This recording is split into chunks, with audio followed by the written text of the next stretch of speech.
ప్రేమించినైనా మీరు ఇచ్చిన సంఘాన్ని బట్టి ఉన్నా చెల్లిస్తున్నా ప్రభా. ఈ సంఘారాధనలో ప్రభా, ఈ శనివారం ఉపవాసారాధన ప్రభానైనా సంఘముగా కూడుకుని నిశ్చించి ఘనపరిచే భాగ్యంనైనా మాకు దయచేసి ఉన్నా చెల్లిస్తున్నా ప్రభా. వచ్చిన పిల్లలందరినీ ఇట్లా అప్పిస్తున్నాం ప్రభా. ఇంకా రావాల్సిన బిడ్డలందరినైనా త్వరపడి తీసుకురామని మనం చేస్తున్నాం ప్రభా. ఇప్పటివరకైనా చక్కటి కీర్తనలతో నిన్ను మహిమపరిచే విధంగానైనా స్వరాలతోటి నిశ్చించే భాగ్యం దయచేసి ఉన్నా చెల్లిస్తున్నాం ప్రభా. అలాగేనైనా సంఘ కాపరి నిలబెట్టునైనా సంఘ కాపరి ద్వారా ప్రభా మీరేనైనా పరిశుద్ధ లేఖల ద్వారానైనా మా ఆత్మీయ జీవితంనైనా ఉజ్జీవింపబడే విధంగానైనా మాతోనూ మాట్లాడి మమ్మల్ని ఆత్మీయంగా బలపరచమని మనం చేస్తున్నాం ప్రభువానైనా. నీ వాక్యం సత్యం ప్రభా, నీ వాక్యం యథార్థం ప్రభా. అటు సత్యమైన యథార్థమైన వాక్యాన్ని మా హృదయంలో భద్రపరుచుకునైనా నీ నిత్యరాజ్య వారసులు సహాయం చేయమని చేస్తున్నాం ప్రభువానైనా. నీ వాక్యం ద్వారా మేము బలపడలో సహాయం చేయ ప్రభునైనా. నీ దాసం ద్వారా మీరు అందించే వాక్యానైనా ఇదిగోని నీ ప్రియ బిడ్డలైనా వినగలిగే చెవి, గ్రహించే మనసు, విన్న వాక్యం ప్రకారం నడుచుకుని ఏకమైన జీవితం దయచేయమని, ఆత్మ ఫలములు కలిగిన సహాయం చేయమని అయ్యా. ఈ యొక్క ఉపవాసారాధన ఆదింట అంతవరకు మీ అధ్యక్షం జరిపించి ఘనత మహిమ ప్రభావం మీరు పొందుకోమని విప్రభని దాసు నిలబడి వాక్యాన్ని అందిస్తున్న కానీ నీ దాసునికి కావాల్సిన జ్ఞానము, వివేకము, బుద్ధి, జ్ఞానం, వివేకము దయచేయమని యేసుక్రీస్తు పరిశుద్ధ నామములో బ్రతిలాడుతున్నాం తండ్రి. ఆమేన్, ఆమేన్. యేసుక్రీస్తు నామములో మరొకసారి మీ అందరికీ వందనాలు. దయచేసి కూర్చుందాం, అందరం కూర్చుందాం. కొంచెం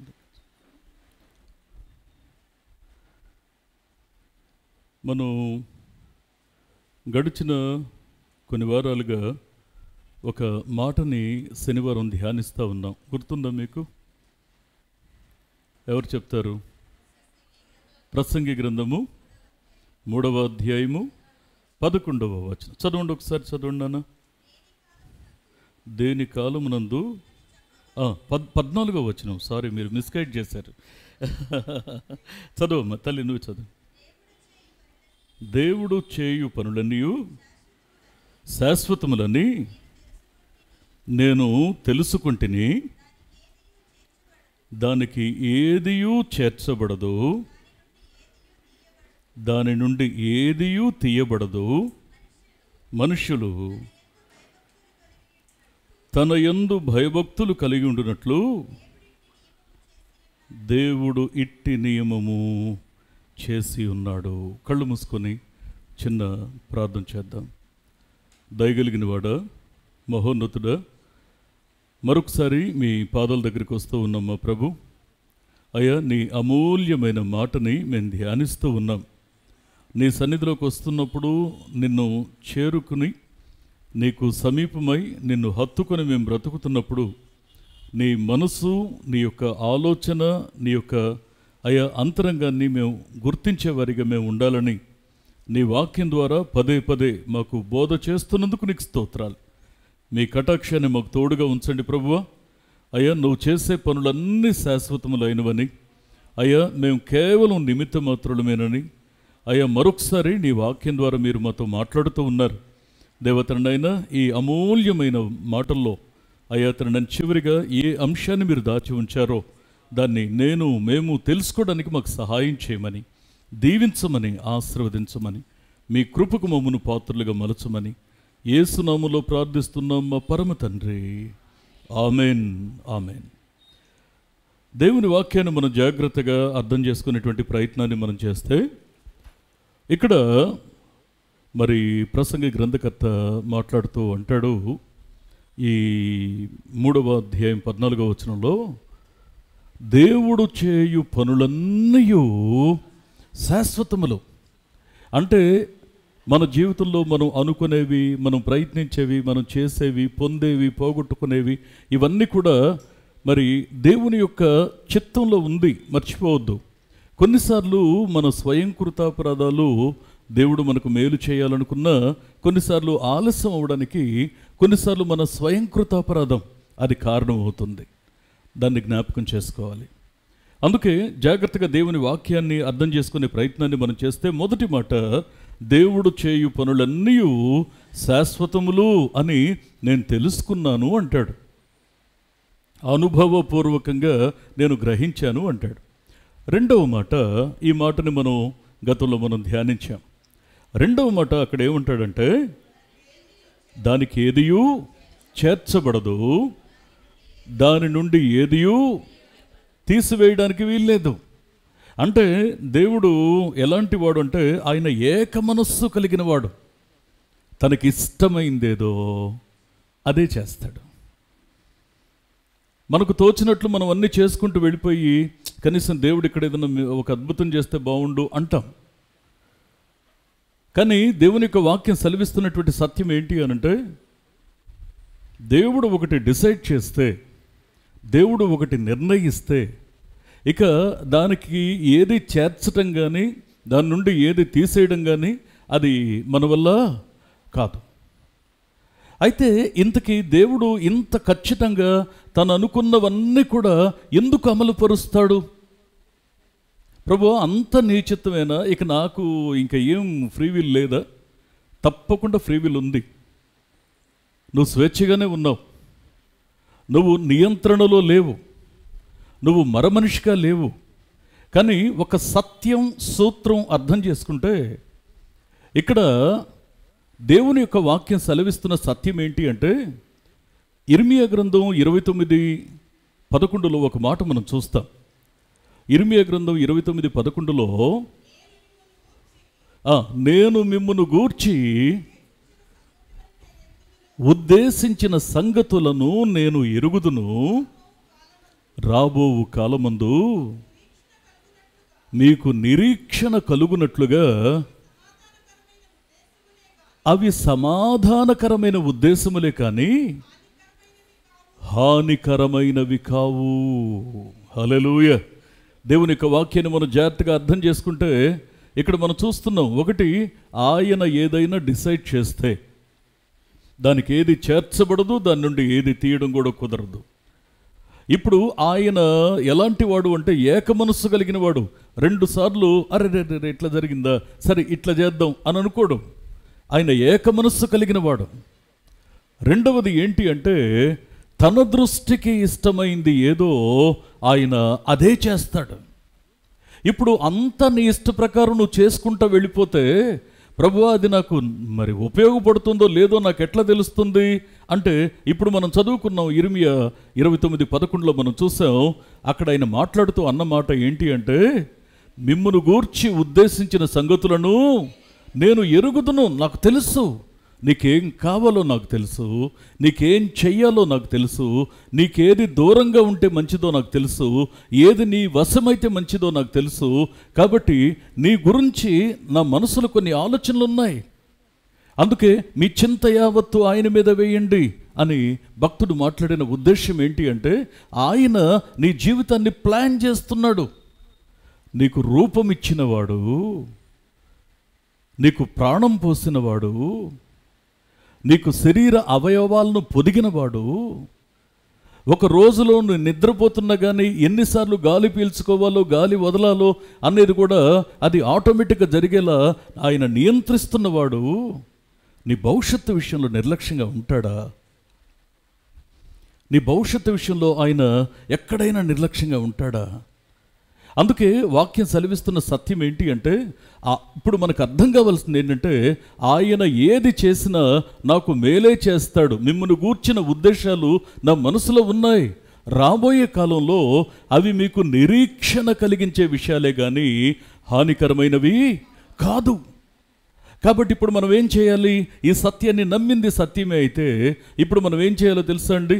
ఆయన నాకు అన్ని మంచే చేస్తాడు. ప్రస్తుతం నా కళ్ళ ముందు ఏ పరిస్థితి అయితే ఉందో దాన్ని గౌరవప్రదంగా నేను ఆహ్వానించాలి, గౌరవప్రదంగా దాన్ని నేను కొంత ఓర్చుకోవాలి, దానికి అనువుగా కొంత నన్ను మార్చుకోవాలి. దేవుని యొక్క వాక్యం సెలవిస్తున్న సత్యం ఏంటి అనంటే, అందుకే దేవుని చిత్తానుసారముగా ప్రార్థించడం, అది మనం సాధన చేయాలి. దేవుని మనస్సరిగి మనం అడగాల్సింది ఏంటో తెలుసు అండి. మన ప్రార్థన ఎలా ఉండాలంటే, దేవా నాకు పలానా సమస్య ఉంది, ఈ సమస్య నేను తట్టుకోలేకపోతున్నాను, ఇది నా వల్ల కావడం లేదు, నా శక్తికి మించిందిగా ఉంది.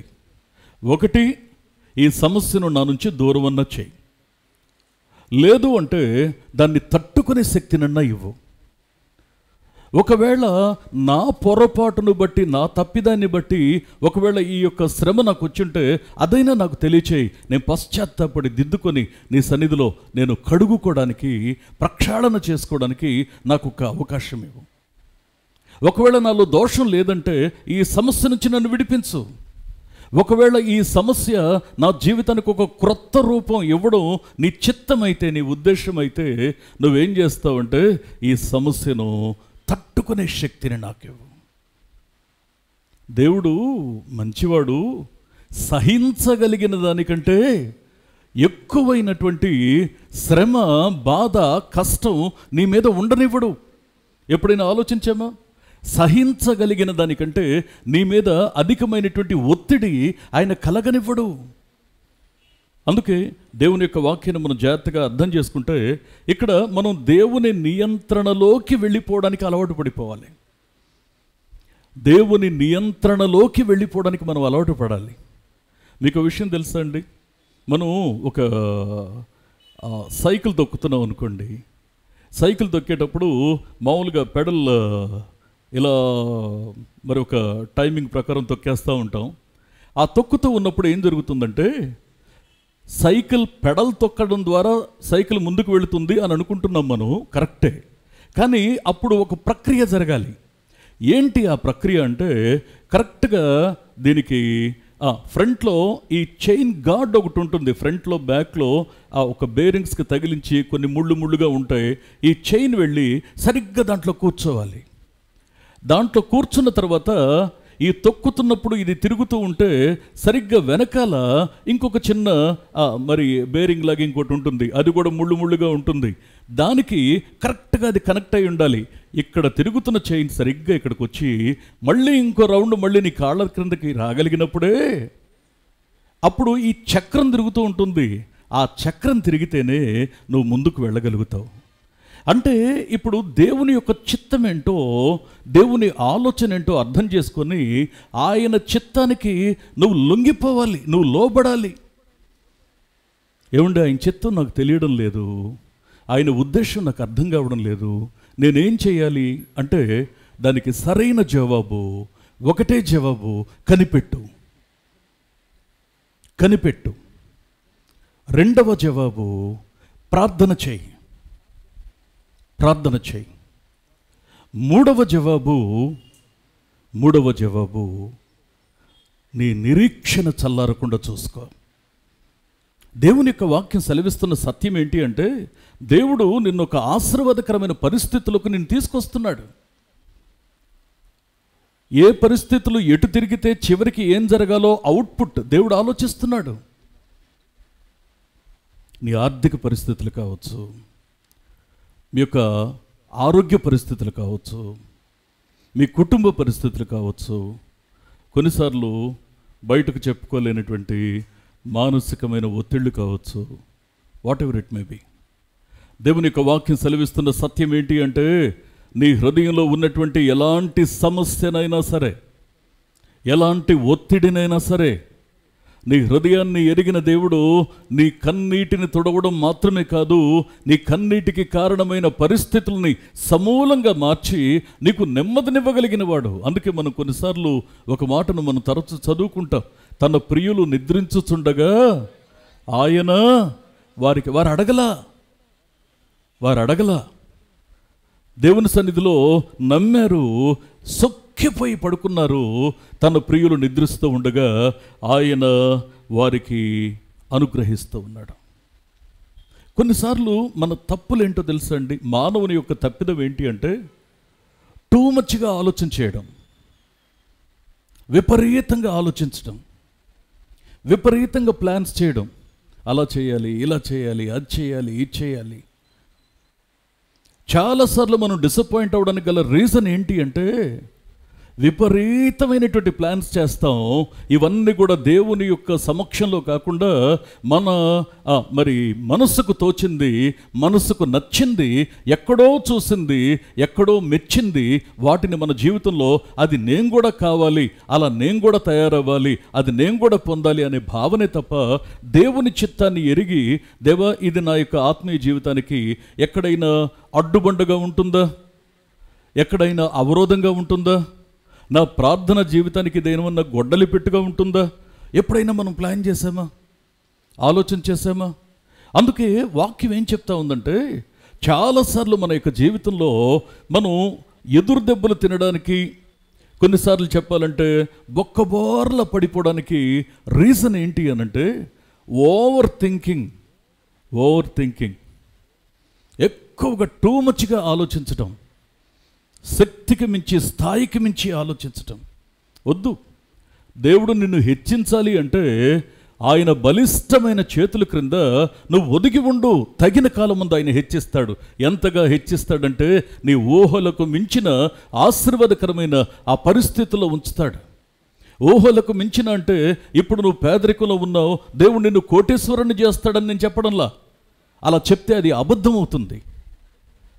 నిన్ను తృప్తిగా ఉంచుతాడు, నిన్ను చేయి చాచనీయకుండా ఉంచుతాడు, ఒకరికి సహాయం చేయగలిగే పరిస్థితిలో ఉంచుతాడు, నువ్వు చేస్తున్న పనిని దీవిస్తాడు, నువ్వు కలిగిన దాంట్లో సంతృప్తి కలిగి ఉంటావు, నువ్వు కలిగి ఉన్న దాంట్లో నువ్వు 10 మందికి సహాయం చేయగలిగే స్థితిలో ఉంటావు. దేవుని యొక్క వాక్యం సెలవిస్తూ ఉన్నటువంటి సత్యం ఏంటి అనంటే, నేను మళ్ళీ ఈ మాట మీ గమనానికి తీసుకొస్తా ఉన్నాను.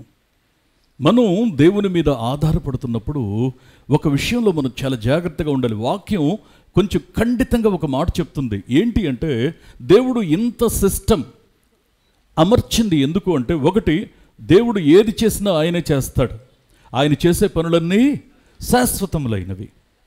రెండవ మాట ఏం చూసాము, ఆయన చేసే దాంట్లో ఏది కూడా చేర్చడానికి కానీ తీయడానికి కానీ వీల్లేదు. ఇవన్నీ ఎందుకు ప్రభు అంటే, మూడవ మాట ఏమంటాడంటే, మనుష్యులు తన యందు భయభక్తులు కలిగి ఉండునట్లు దేవుడు ఇట్టి నియమమును చేశాడు. అంటే పూర్తిగా మన యొక్క జీవితం దేవుని మీద ఆధారపడి ఉంది. దేవుని మీదే ఆధారపడి ఉండాలి. అందుకే మన అవసరాలు, మన అక్కరలు, మన సమస్యలు, మన బాధలు, మన భయాలు, ఇవి దేవుని యొక్క పాదాల దగ్గర ఎప్పటికప్పుడు పరిష్కరించుకునే అలవాటు ఉండాలి, మనస్సు ఉండాలి. దేవుని యొక్క పాదాల దగ్గర చాలాసార్లు ఏం చేస్తామంటే, మన సమస్యల్ని వ్యక్తిగతంగా మనం స్పందిస్తూ ఉంటాం. నువ్వు ఎక్కువగా ఆలోచిస్తున్నావు, కొన్నిసార్లు నీ స్థాయికి మించి ఆలోచించి నువ్వు చాలాసార్లు డిస్టర్బ్ అయిపోతున్నావు. వాక్యం ఏం చెప్తా ఉందో తెలుసా అండి? ఖచ్చితమైనటువంటి ఒక మాట ప్రసంగి గ్రంథము 5వ అధ్యాయము 7వ వచనాన్ని ఒక్కసారి మనం చదివినట్లయితే, అధికమైన స్వప్నములను మాటలను నిష్ప్రయోజనములు నీ మట్టుకు నీవు దేవుని యందు భయభక్తులు కలిగి ఉండుము. ఆత్మ చెప్పుచున్న మాట చెవిగలవాడు వినుగాక. వాక్యం ఏం చెప్తా ఉందో తెలుసా అండి? ఎందుకు ఎక్కువ ఆలోచిస్తావు? ఎందుకు ఎక్కువగా ఆలోచించి నువ్వు ప్రతిసారి నువ్వు ఒక అంచనా వేస్తావు, అది స్పాయిల్ అవుతుంది, డిసప్పాయింట్ అవుతావు. మళ్ళీ ఇంకో ప్రయత్నం చేస్తావు, కనీసం దేవుణ్ణి సంప్రదించవు, దేవుని దగ్గర ప్రార్థించవు, దేవుని దగ్గర కనిపెట్టవు, ఇది నాకు తగునా అనే ఆలోచన కూడా నువ్వు చెయ్యవు. అసలు నేను దేవునిలో కుదురుగా ఉన్నానా? నేను అందుకే ఈ మాట మీ గమనానికి తీసుకొస్తున్నాను. ఎప్పుడైనా మన యొక్క ఆలోచన అది ఇంప్లిమెంట్ జరగాలి అంటే, ఒక పని అది సాఫల్యం కలగాలి అంటే దానికి ఒక సూత్రం ఏంటో తెలుసా అండి? ఒక సూత్రం ఏంటంటే, నువ్వు అధికమైన కలలు కంటం కాదు, అధికమైనటువంటి ఆలోచనలు, విపరీతమైన ఆలోచనలు కలిగి ఉండడం, ఒత్తిడికి లోనవ్వడం, బీపీ పెంచుకోవడం, కృంగిపోవడం, మరి ఒక రకమైనటువంటి దుఃఖానికి నువ్వు లోను కావడం, ఇది దేవుని చిత్తం కాదు. అధికమైన స్వప్నాలు, అధికమైనటువంటి మాటలు, ఇవి నిష్ప్రయోజనం. నేను చేయాల్సింది ఏంటి అంటే, నీ కార్యం సఫలం కావాలి అంటే నువ్వు దేవుని యందు భయభక్తులుంచు. అదే నీ విజయానికి సూత్రం. సాక్షాత్తు దీని గురించి యేసుప్రభువే మాట్లాడారు. సాక్షాత్తు దీని గురించి యేసుక్రీస్తు యోహాను సువార్త 15వ అధ్యాయము 7వ వచనాన్ని ఒకసారి మనం చదివితే, నాయందు మీరును మీయందు నా మాటలను నిలిచి ఉండిన ఎడల మీకు ఏది ఇష్టమో అడగండి, అది మీకు అనుగ్రహించబడును. ఆత్మ చెప్పుచున్న మాట చెవిగలవాడు వినుగాక. ఒక్కటే ఏంటంటే, దేవుని అడగడానికి ఆయన చిత్తమేంటో తెలుసుకోవాలి. తర్వాత మనం ఆయనలో ఉండాలి. ఆయన మాటలు అవి మనలో ఉండాలని వాక్యం సెలవిస్తూ ఉంది. మనం ఆయనలో ఉండాలి, ఆయన మాటలు మన గుండెల్లో ఉండాలి, ఆయన చిత్తాన్ని తెలుసుకోవడానికి ఆతృత కలిగి ఉండాలి. ప్రియ స్నేహితులరా, అందుకే చాలాసార్లు మనం ఒకవేళ ఫెయిల్ అవుతున్నాం అనుకోండి, ఓటమి పాలవుతున్నాం అనుకోండి, నష్టపోతున్నాం అనుకోండి, ఇలాంటి పరిస్థితుల్లో మనం ఏం చేయాలో తెలుసా? ఏమాత్రం తడవ చేయకుండా ముందు దేవుని యొక్క వాక్యపు వెలుగులో ఒంటరిగా మనల్ని మనం పరీక్షించుకోవడానికి ప్రయత్నం చేయాలి. దేవా, నేను ఎట్లా ఉన్నాను? నా ఆలోచన కుదురుగా ఉందా? నా మనసు స్థిరంగా ఉందా? నా హృదయాన్ని నేను మంచిగా కాపాడుకుంటున్నానా? నా శరీరానికి కానీ, ఆత్మకు కానీ, ఆలోచనకు కానీ అపవిత్రత అంటకుండా నేను కాపాడుకోగలుగుతున్నానా? పరీక్ష చేసుకోవాలి. నేను దేవునిలో కుదురుగా ఉంటే నేను ఫలిస్తాను. ఇది వాక్యం చెప్తున్న సత్యం. ప్రియుడా, నీ ఆత్మ వర్ధిల్లుచూ ఉన్న ప్రకారము అన్ని విషయాలు నువ్వు వర్ధిల్లుతావు. దేవుని యొక్క వాక్యాన్ని మనం జాగ్రత్తగా అర్థం చేసుకునేటువంటి ప్రయత్నాన్ని మనం చేస్తే మన యొక్క జీవితంలో మనం ఏ రీతిగా బ్రతుకుతున్నాం, ఏ రీతిగా జీవిస్తున్నాం.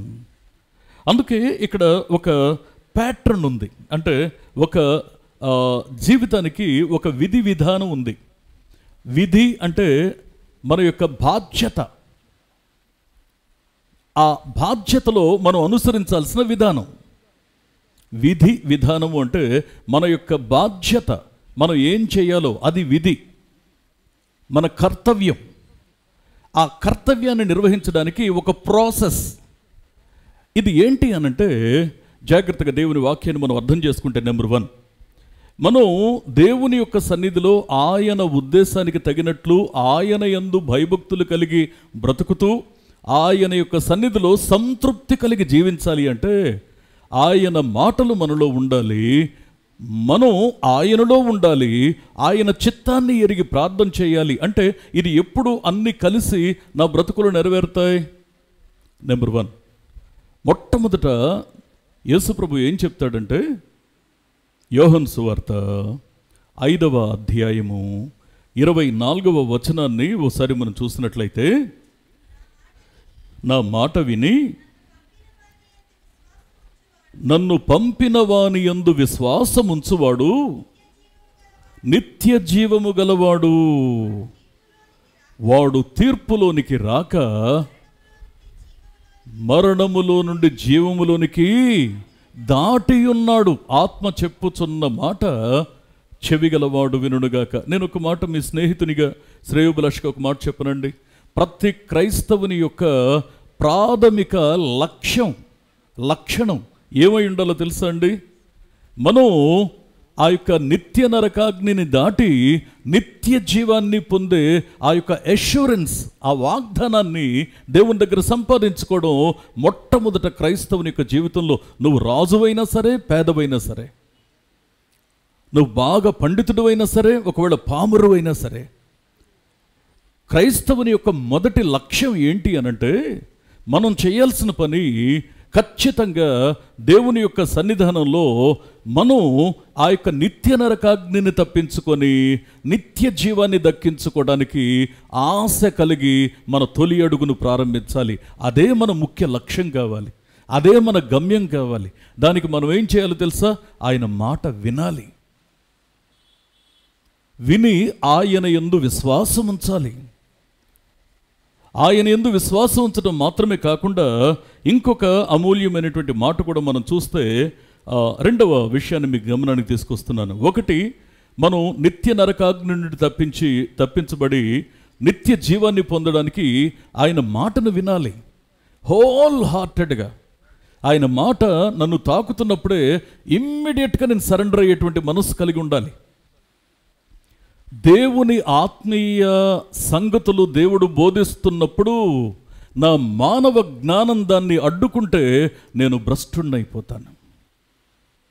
అందుకే దేవుని యొక్క సన్నిధిలో పసిబిడ్డలా దేవుని యొక్క వాక్యాన్ని అంగీకరించగలిగే ఆ మనస్సు కావాలి. ఇది మొదటి విషయం. రెండో విషయం ఏంటి అంటే, ఎప్పుడైతే మనం నమ్ముతున్నామో, వింటున్నామో, విశ్వసిస్తున్నామో, రెండవ ఎక్స్పీరియన్స్ యెషయా గ్రంథం 25వ అధ్యాయము 9వ వచనాన్ని ఒక్కసారి మనం చూసినట్లయితే, ఆ దినమున జనులు ఈలాగు అందరూ, ఇదిగో మనలను రక్షించునని మనము కనిపెట్టుకొని ఉన్న మన దేవుడు, మనము కనిపెట్టుకొనిన యెహోవా ఈయనే. ఆయన యొక్క రక్షణను బట్టి గట్టిగా చప్పట్లు కొడుతూ దేవుని మహింపరుద్దామండి. ఇప్పుడు క్రైస్తవుని యొక్క జీవితంలో ప్రధానమైన లక్ష్యం ఏమై ఉండాలో తెలుసా? ఇందాక మనం ఒక మాట మనం చెప్పుకున్నాం. ఏంటి అంటే, ఆయన మాటలు మనలో ఉండాలి, మనం ఆయనలో ఉండాలి, ఆ తర్వాత ఆయన చిత్తాన్ని ఎరిగి మనం అడగాలి. ఇప్పుడు ఆయన చిత్తం ఏంటి? నెంబర్ 1, మొదటి చిత్తాన్ని ఏం తెలుసుకున్నాం? వినాలి, విశ్వసించాలి. ఏంటి అంటే, నన్ను నిత్య నరకాగ్ని నుండి తప్పించి నిత్య జీవంలోకి చేర్చగలిగేది ఆయనే. నేను దానికోసం ప్రయాసపడతాను బ్రతుకున్నంత వరకు. ఇది నా మొదటి లక్ష్యం. రెండవది ఏంటి అనంటే, ఇక్కడ మనం చదువుకున్న ప్రకారంగా ఇప్పుడు మనలను రక్షించువాడు ఆయనే. కొన్నిసార్లు మానవులం కదా, తడబడతాం, పడుతూ లేస్తూ ఉంటాం, కొన్నిసార్లు దేవుని విసిగిస్తూ ఉంటాం, దేవుని కోపాన్ని రేపుతూ ఉంటాం. నేను మాట చెప్పనా? ఈ మాట మీకు చెప్పడం సులభంగా చెప్తున్నాను, కానీ నేను ఆలోచించడానికి చాలా భయపడ్డాను ఈ మాటని. ఏంటి అంటే, కొన్నిసార్లు ఆయనకి కోపాన్ని రేపడం అనేది చిన్న విషయం, ఆయనకి ఉగ్రతను రేపుతున్నాం మనం.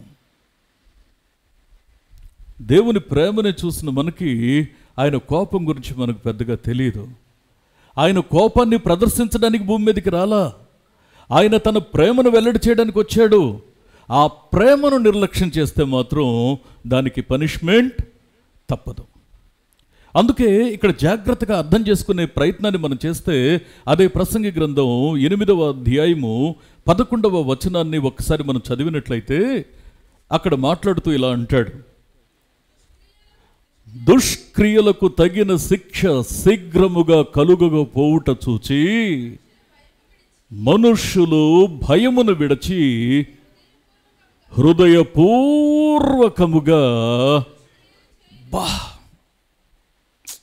ఏమండి, దుష్క్రియ చేస్తున్నప్పుడు దేవుడు ఎందుకు మౌనంగా ఉన్నాడో తెలుసా?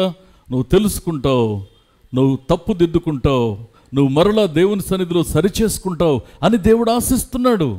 కానీ దుష్క్రియకు తగిన శిక్ష శీఘ్రముగా కలుగకపోవుట చూచి మనుషులు ఎలా ప్రవర్తిస్తారు అంటే, వారు భయమును విడచి హృదయపూర్వకముగా, అంటే పొరపాటును జరిగిపోయిందండి, బై మిస్టేక్ జరిగిందండి అనే స్థాయి దాటిపోయి ఇక వాళ్ళు చూస్తారు వీళ్ళు చూస్తారనే భావన లేకుండా దాన్ని ఎలా చెప్పాలి అంటే, ఆ భయము విడచి హృదయపూర్వకముగా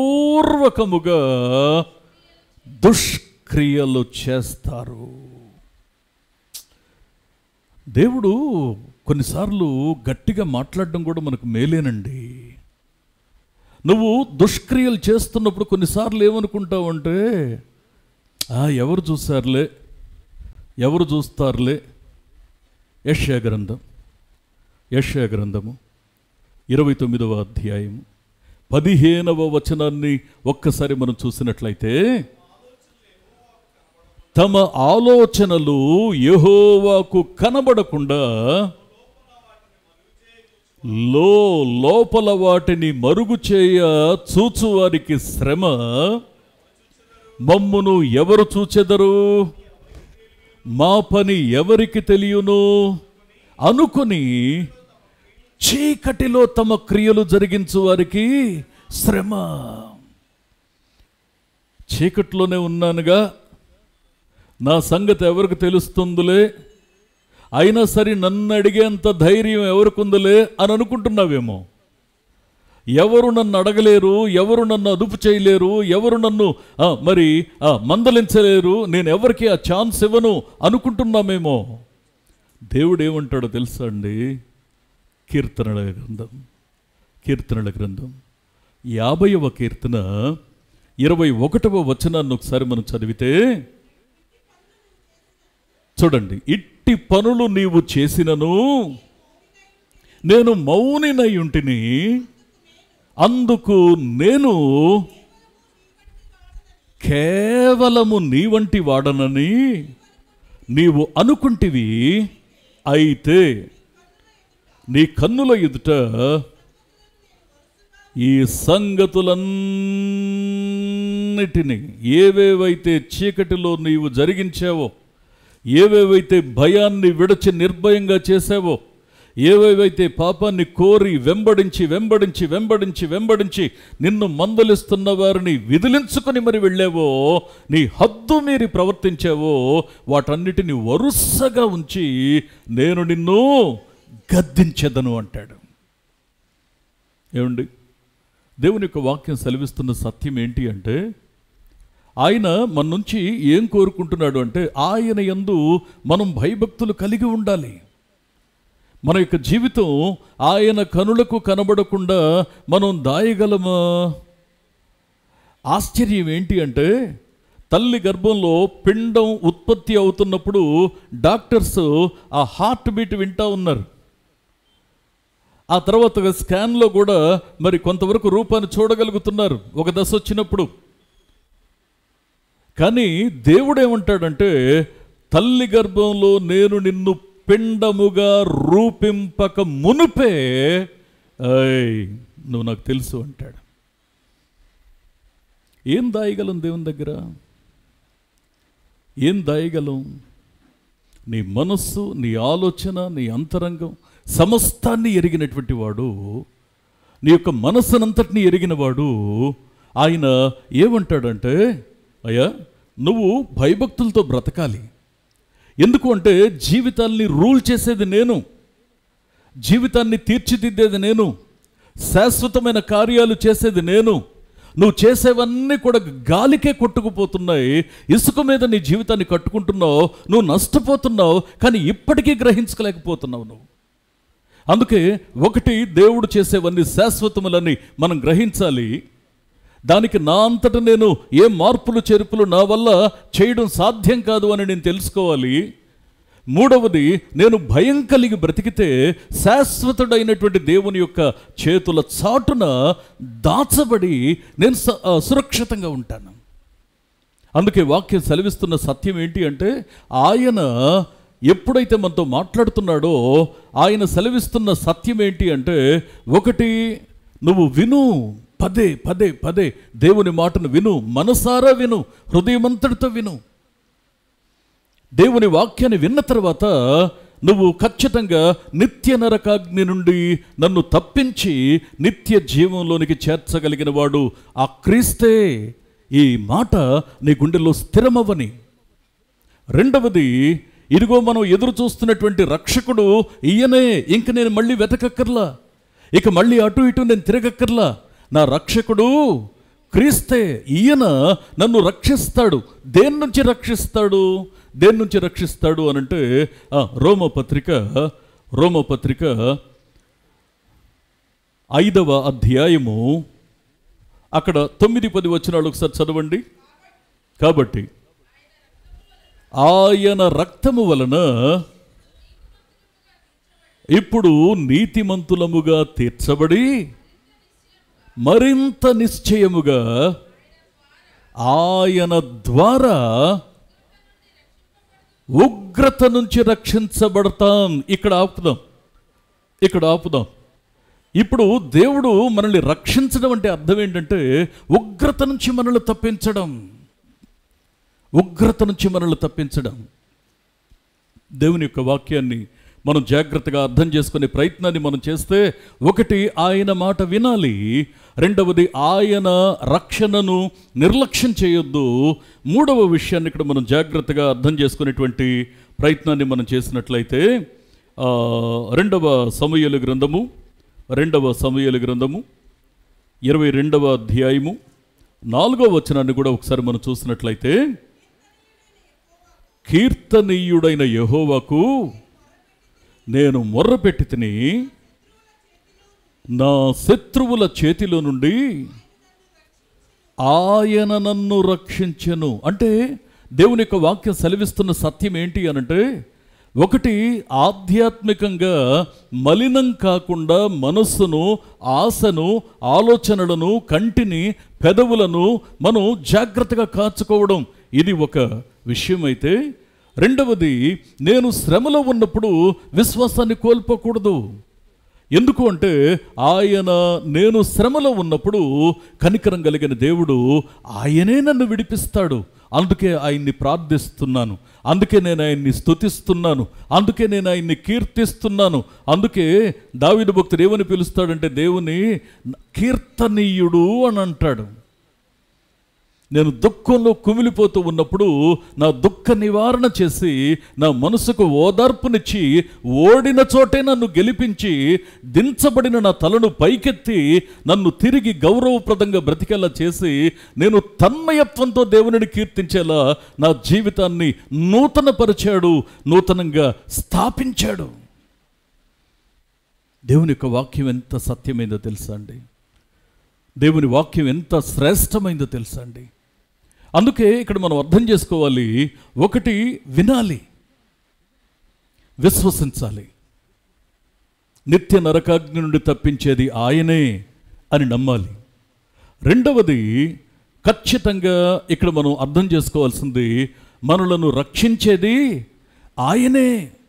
మనం చేసిన కొద్ది ప్రార్థనను బట్టో లేకపోతే మరొక కారణాన్ని బట్టో కాదు, ఆయన తన కృపను బట్టి మనల్ని రక్షిస్తున్నాడు. చచ్చి ఉన్న స్థితిలో మనం ఉన్నాం, మనలను బ్రతికించడానికి ఆయన తన ప్రాణాన్ని పెట్టాడు.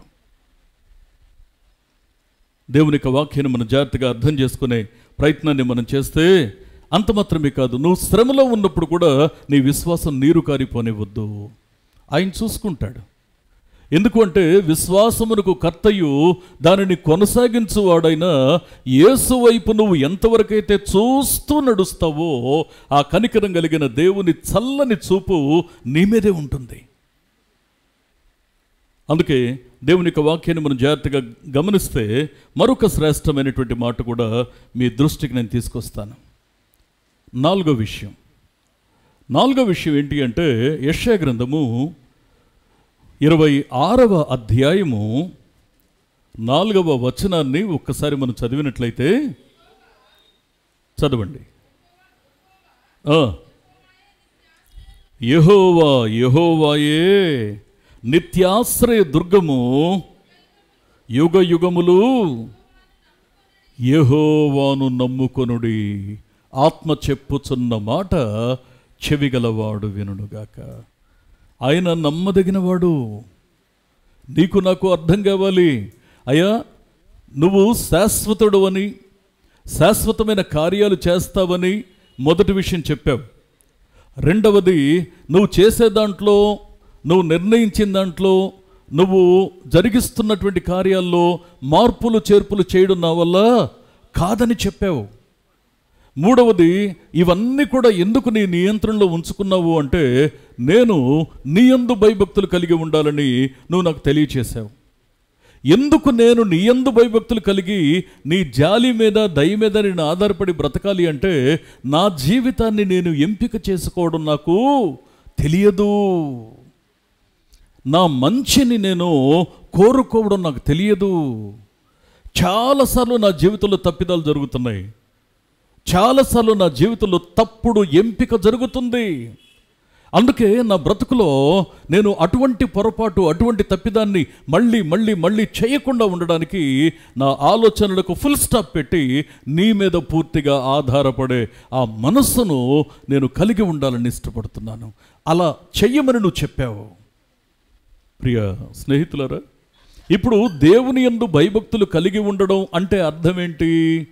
దేవుని యందు భయభక్తులు కలిగి ఉండడం అంటే 3 మాటలు చెప్పుకున్నాం. ఒకటి, ఆయన మాట మనలో ఉండాలి. రెండవది, మనము ఆయనలో ఉండాలి. మూడవది, ఆయన చిత్తాన్ని ఎరిగి మనం ప్రార్థించాలి, ప్రయత్నించాలి, ముందుకు సాగాలి.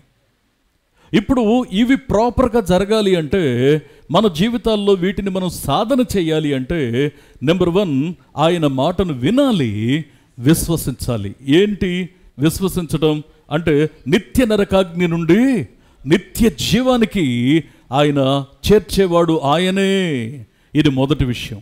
రెండో విషయం ఏంటి అనంటే, ఆయన మనలను రక్షించేవాడు, ఆయన మాత్రమే మనల్ని రక్షించేవాడు. మూడవ విషయం ఏంటి అంటే, మనం శ్రమలో ఉన్నప్పుడు మన శ్రమ నుంచి మనలను విమోచించేవాడు, నీ దుఃఖాన్ని నాట్యంగా మార్చేవాడు. నాలుగో విషయం ఏంటి అనంటే, దేవుని యొక్క వాక్యం సెలవిస్తూ ఉన్నటువంటి ఈ శ్రేష్టమైనటువంటి మాట, ఆయన నిత్య ఆశ్రయ దుర్గము. నీ ప్రతి పరిస్థితికి పరిష్కారం ఆయనే, నీ ప్రతి పరిస్థితుల్లో విమోచన ఆయనే.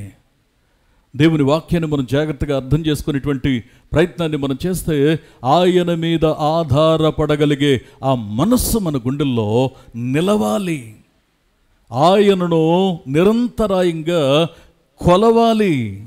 దేవుని యొక్క వాక్యం సెలవిస్తున్నటువంటి సత్యం ఏంటి అనంటే, నిజంగా ఆయన యందు భయభక్తులు కలిగి ఉన్న బ్రతుకులున్నాయి చూశారు. ఈ యొక్క మెట్ల మీదే, ఈ యొక్క పునాదుల మీదే వారి జీవితాన్ని నిర్మించుకుంటారు, నిర్మించుకొని తీరాలి. అంతేకాకుండా ఇక్కడ ఇంకొక మాట, 5వ మాట కూడా మనం జాగ్రత్తగా అర్థం చేసుకునేటువంటి ప్రయత్నాన్ని మనం చేస్తే, ఆయన చేతుల్లో ఉన్న జీవితం ఎంత సురక్షితంగా ఉంటుందంటే, ఇక్కడ నెహెమ్యా మాట్లాడుతూ ఒక అద్భుతమైన విషయాన్ని, 5వ విషయాన్ని ఇక్కడ మనం చూస్తున్నాం.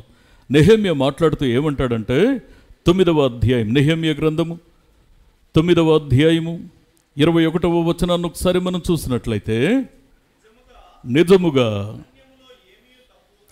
అరణ్యములో ఏమీయూ తక్కువ కాకుండా 40 సంవత్సరములు వారిని పోషించి తిని, వారి వస్త్రములు పాతగిలిపోలేదు, వారి కాళ్లకు వాపు రాలేదు. అదియుగాక దేవుని వాక్యాన్ని మనం జాగ్రత్తగా అర్థం చేసుకునే ప్రయత్నాన్ని మనం చేస్తే, ఇక్కడ ఏమంటాడంటే, 40 సంవత్సరాలు నిరాశ్రయులుగా ఉన్నారు అని ఇశ్రాయేలీయుల గురించి ప్రపంచమంతా అనుకుంటా ఉంది. ఆశ్చర్యం ఏంటో తెలుసా అండి? ఈ నిరాశ్రయులుగా ఉన్నవారిని ఈ 40 సంవత్సరాలు ఒకటి వారికి ఏది తక్కువ కాకుండా పోషించాడు.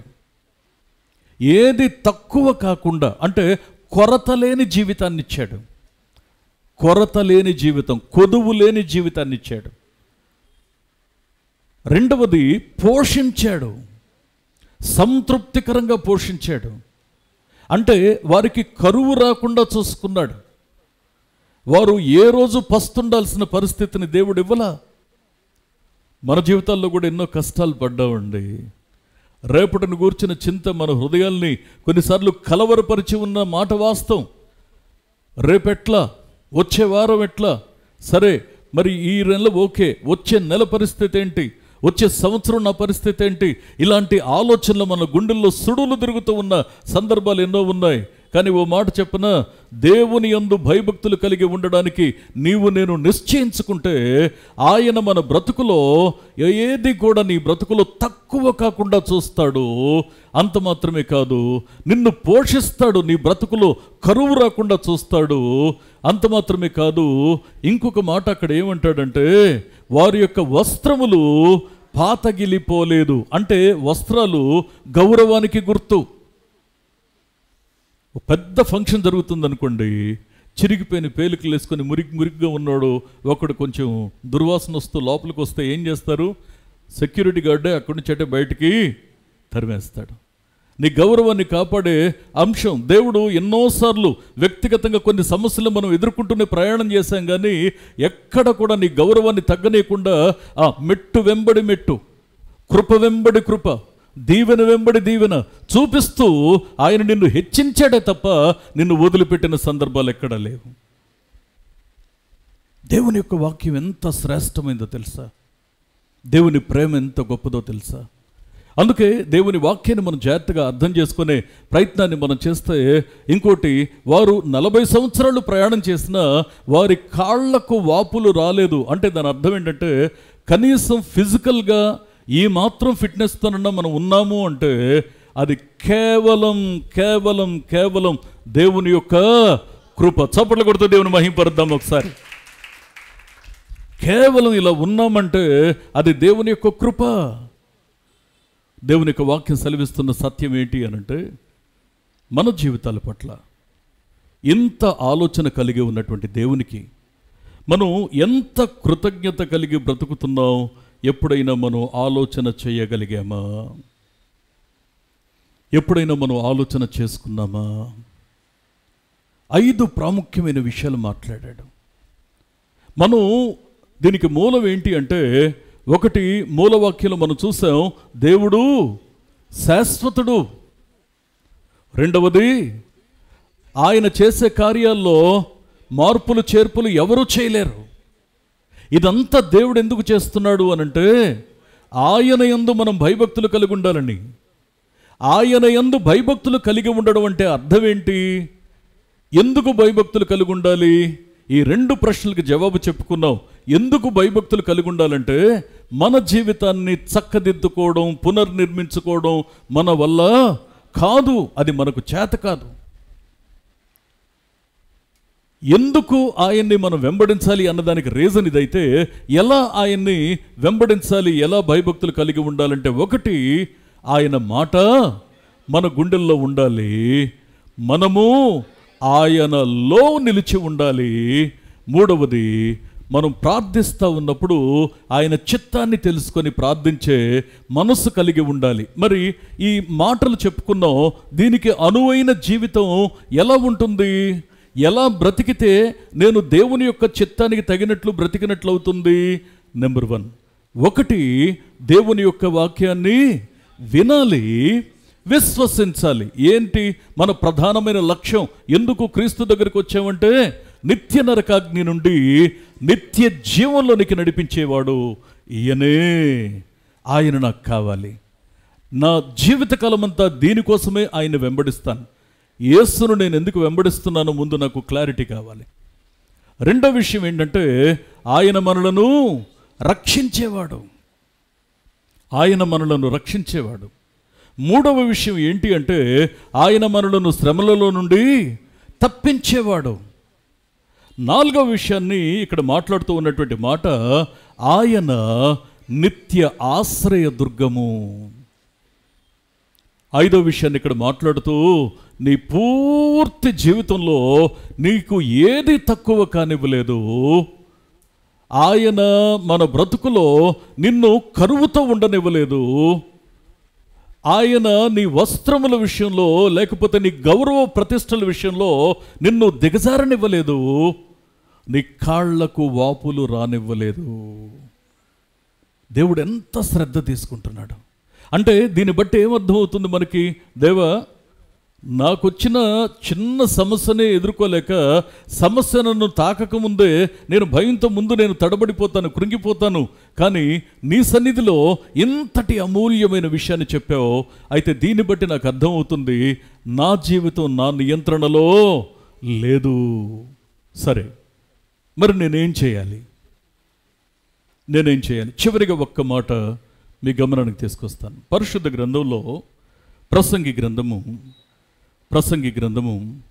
12వ అధ్యాయము 13వ వచనాన్ని ఒక్కసారి మనం చదివినట్లయితే,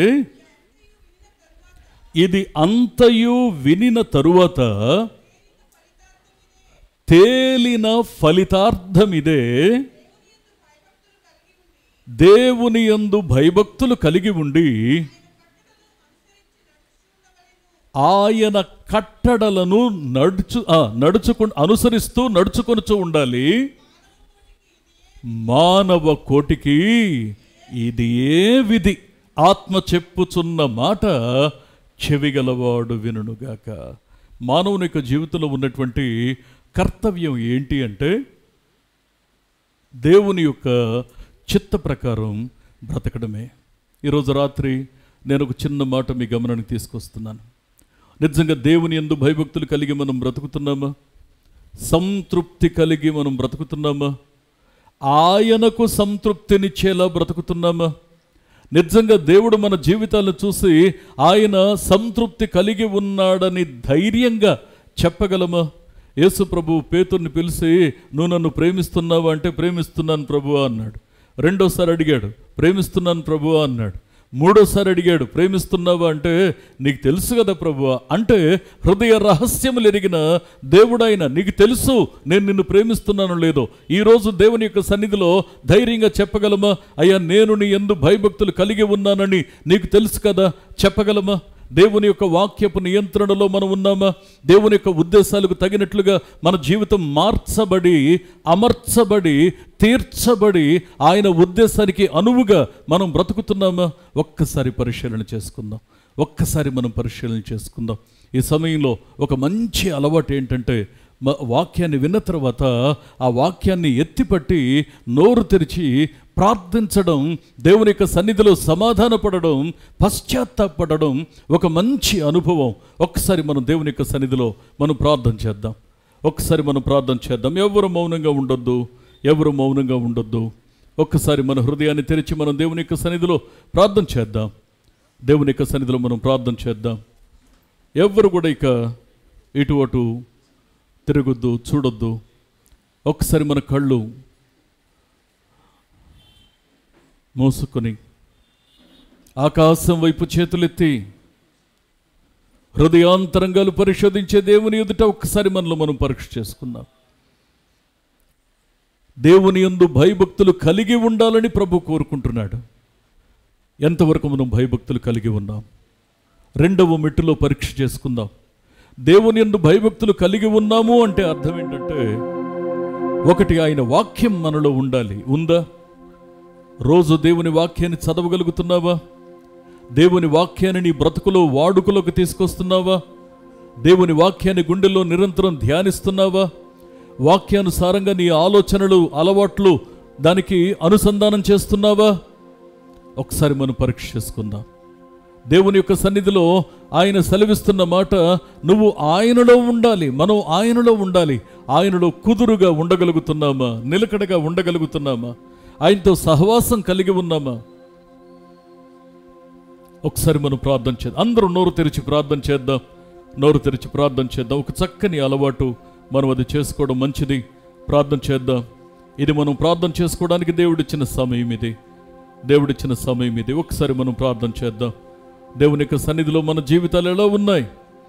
నిజంగా ఆయన చిత్తానికి అనువుగా మనం అడుగులు వేయగలుగుతున్నామా? ఆయన చిత్తానికి అనువుగా బ్రతకడం అంటే ఏంటి అంటే, ఒకటి, ఆయన వాక్యాన్ని విని విశ్వసించాలి. నిత్య నరకాగ్ని నుండి నా దేవుడు మాత్రమే నన్ను తప్పించగలడని నమ్మి, ఆ మొదటి కారణానికి, ఆ ఒక్క కారణం కోసమే నేను ఆయన్ని వెంబడించాలని తెలుసుకోవాలి. ఆయన మాత్రమే నన్ను రక్షించగలడని రెండవదిగా నేను తెలుసుకోవాలి. నేను శ్రమలో ఉన్నప్పుడు ఆయన నన్ను విమోచిస్తాడని నేను తెలుసుకోవాలి. ఆయన నా నిత్య ఆశ్రయ దుర్గమని నేను తెలుసుకోవాలి. ఆయనే నా జీవితాన్ని అంతటినీ భద్రపరిచేవాడని నేను గ్రహించాలి. ఒకసారి ప్రార్థన చేద్దాం. దేవా, నిజంగా నా జీవితంలో నేను అన్ని పొందుతున్నాను, కానీ నేను ఎంతవరకు కృతజ్ఞత కలిగి ఉన్నాను? ఒకసారి మనం ప్రార్థన చేద్దాం. ప్రార్థన చేద్దాం. దయగలిగిన వాడా, మహోన్నతుడా, మరొకసారి మీ పాదాల దగ్గరికి వస్తూ ఉన్నాం మా ప్రభు.